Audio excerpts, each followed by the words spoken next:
Bonjour à tous, rendez-vous sur l'hippodrome d'Argentan ce mercredi pour une nouvelle émission Quintet Flash, un Quintet Plus qui va se disputer dans le prix Terre d'Argentan Normandie.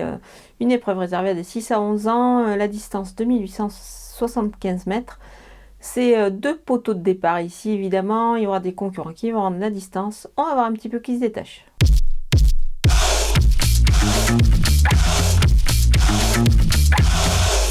Les bases avec le numéro 8, journée rêvée. Elle est extra pour cet engagement et devrait encore, à mon avis, fournir une belle course. Elle est vraiment au mieux.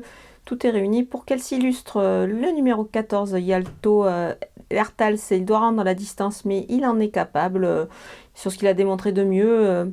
L'engagement est plutôt intéressant, donc attention à lui. Il va évidemment disputer la victoire. Le numéro 9, Feeling Boy, il doit rendre les maîtres, mais ce bon cheval a l'avantage évidemment d'apprécier la piste d'Argentan et surtout ce parcours précis. Et puis évidemment, pieds nus et avec Eric Raffin, ça s'annonce plutôt de façon favorable pour lui. Les opposants avec le numéro 5, Jolie Star, elle est ferrée, mais elle peut bien faire. Elle a démontré d'ailleurs toute sa qualité quand elle veut bien trotter d'un bout à l'autre du parcours, ça s'annonce plutôt pas mal. Le numéro 3, XL Bleu, sur ce qu'elle a fait de mieux, elle peut évidemment venir accrocher une belle place ici. Elle a démontré qu'elle pouvait rivaliser. En plus, elle part devant, donc c'est plutôt un avantage. Le numéro 4, Ivoire Prestance, il faut voir comment elle se comporte après sa dernière victoire, sa dernière sortie sur l'hippodrome de Vincennes. Mais je pense que il peut briller dans ce lot, surtout à ce niveau en s'élançant devant. Attention. Le numéro 13, Hold Up du Dijon, il est bien corde à droite.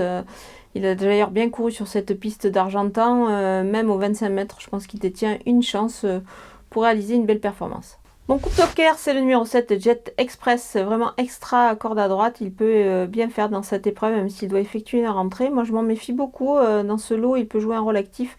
C'est un élément qui peut profiter de cet engagement plutôt favorable en tête.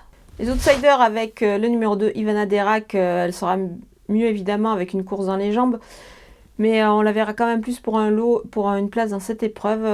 Elle risque d'être un petit peu barrée par certains éléments. Le numéro 15, Hilton Royal, pieds nus, il est à surveiller en fin de jeu. Il doit quand même rendre la distance, donc c'est peut-être un petit peu un inconvénient pour lui. Le numéro 11, Helios C, c'était une rentrée la dernière fois, alors il peut encore peut-être manquer d'un petit peu de souffle, mais attention quand même, il peut pourquoi pas accrocher une place. Le numéro 12, Hasard d'érable, il doit se remettre dans le rythme à l'issue d'une bonne course. Il peut pourquoi pas accrocher une place. Le numéro 16, Gasoline du Seu, elle peut profiter de cet engagement idéal au plafond des gains évidemment. Mais attention, elle doit quand même un petit peu rassurer, c'est pour cette raison que je vais plutôt la glisser en fin de combinaison. On termine avec les délaissés, le numéro 1, Helios Djema, pas simple dans cette épreuve, surtout pour une rentrée, il aura d'autres engagements à venir. Le numéro 10, Imperator Della, il a des courses qui se profilent à l'horizon, c'est pour cette raison que là je vais attendre pour cette reprise de contact. Le numéro 6, Galinette Bleue, c'est une rentrée, ici elle aura d'autres occasions de s'illustrer dans les semaines à venir, on va donc l'écarter ici. Voilà, on a passé en revue tous les partants de ce Quintet Plus d'Argentan. Je vous laisse avec ma sélection et mes conseils de jeu.